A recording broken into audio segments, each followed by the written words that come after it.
This giant silver structure is called a grain bin, and it's where a lot of crops go after they're harvested. This particular one can hold about 8,000 bushels or 220 tons of corn. To store this much grain in one place, the farmer has to make sure it's dry, because if it isn't, it could get moldy and spoil.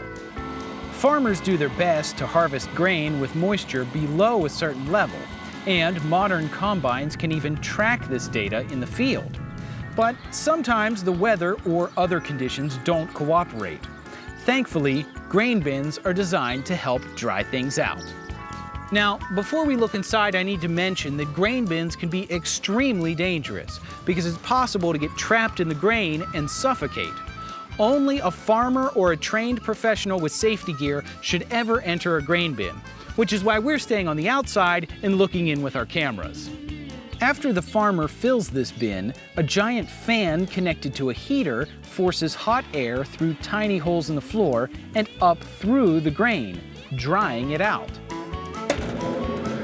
It's really loud! Long augers from above stir the grain, helping air to circulate so everything dries evenly. Eventually, the grain reaches a safe moisture level for storage. And when the time comes, the bin is emptied by an auger built into the floor.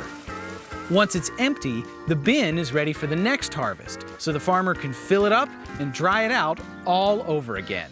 And that is the way it works.